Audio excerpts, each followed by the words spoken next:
Hai, perkenalkan nama saya Siti Salwa. Hai, perkenalkan nama saya Aryadi. Assalamualaikum warahmatullahi wabarakatuh.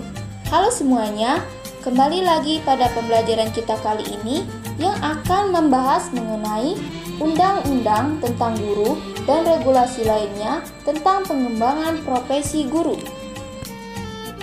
Nah, dalam Undang-Undang tentang Guru dan Dosen dinyatakan pada bab 1 Ketentuan Umum pasal 1 bahwasanya guru adalah pendidik profesional dengan tugas utama mendidik, mengajar, membimbing, mengarahkan, melatih, menilai dan mengevaluasi peserta didik pada pendidikan anak usia dini, jalur pendidikan formal, pendidikan dasar dan pendidikan menengah.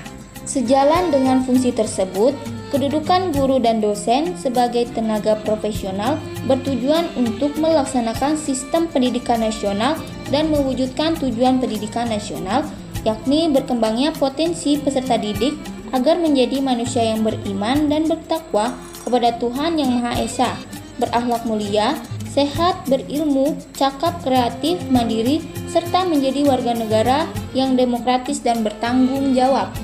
Pada pasal 2, yang dimana guru wajib memiliki kualifikasi akademik, kompetensi, sertifikat pendidik, sehat jasmani dan rohani, serta memiliki kemampuan untuk mewujudkan tujuan pendidikan nasional. Bagian ke-1, kompetensi pada pasal 3, yang pertama, kompetensi sebagaimana dimaksud dalam pasal 2 merupakan seperangkat pengetahuan, keterampilan, dan perilaku yang harus dimiliki, dihayati, dikuasai, dan diaktualisasikan oleh guru dalam melaksanakan tugas keprofesionalan. Yang kedua, kompetensi guru sebagaimana dimaksud pada ayat 1 meliputi kompetensi pedagogik, kompetensi kepribadian, kompetensi sosial, dan kompetensi profesional yang diperoleh melalui pendidikan profesi. Yang ketiga, kompetensi guru sebagaimana dimaksud bab 3 pada pasal 46 yang dimana guru memiliki kesempatan untuk mengembangkan dan meningkatkan kualifikasi akademik dan kompetensinya serta untuk memperoleh pelatihan dan pengembangan profesi dalam bidangnya.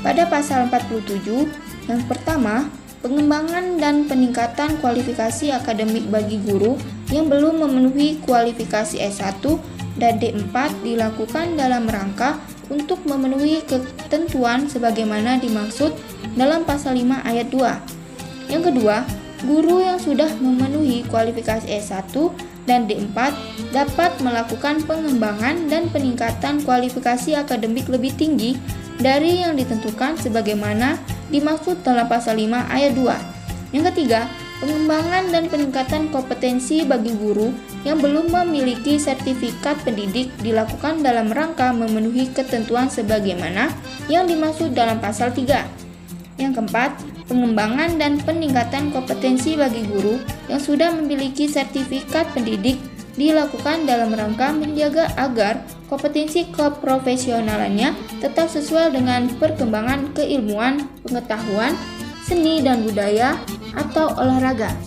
Yang kelima, pemerintah atau pemerintah daerah menyediakan anggaran untuk pengembangan dan peningkatan kualifikasi akademik dan kompetensi sebagaimana dimaksud pada ayat 1, ayat 3, dan ayat 4.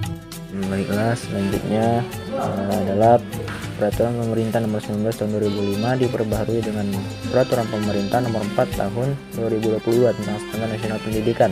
Standar Nasional Pendidikan dikhususkan pada persiapan peserta didik menjadi anggota masyarakat yang beriman dan bertakwa kepada Tuhan Yang Maha Esa serta berakhlak mulia dan penanaman karakter yang sesuai dengan nilai-nilai Pancasila.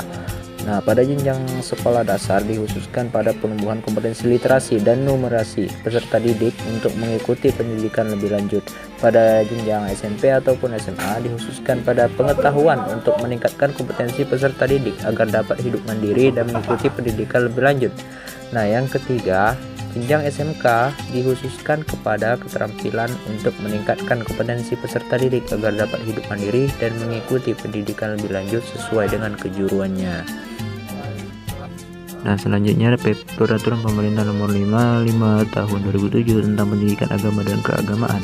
Nah, dalam pasal 1 yang dimaksud dengan pendidikan agama adalah pendidikan yang memberikan pengetahuan dan membentuk sikap, kepribadian, dan keterampilan peserta didik dalam mengamalkan ajaran agamanya yang dilaksanakan sekurang-kurangnya melalui mata pelajaran atau kuliah pada semua jalur. Nah, yang dimaksud dengan pendidikan keagamaan dalam pasal 1 adalah pendidikan yang mempersiapkan peserta didik untuk dapat menjalankan peranan yang menuntut penguasaan pengetahuan tentang ajaran agama atau menjadi ahli ilmu agama dan mengamalkan ajaran agamanya.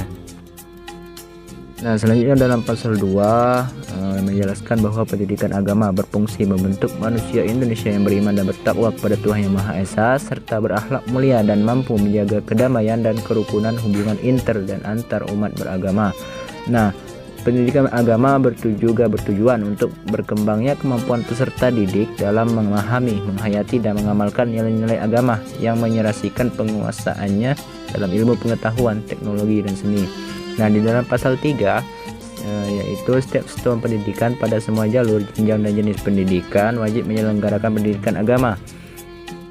Pengelolaan pendidikan agama dilaksanakan oleh Menteri Agama. Nah, di dalam pasal 4, pendidikan agama pada pendidikan formal dan program pendidikan kesetaraan sekurang-kurangnya diselenggarakan dalam bentuk mata pelajaran atau mata kuliah.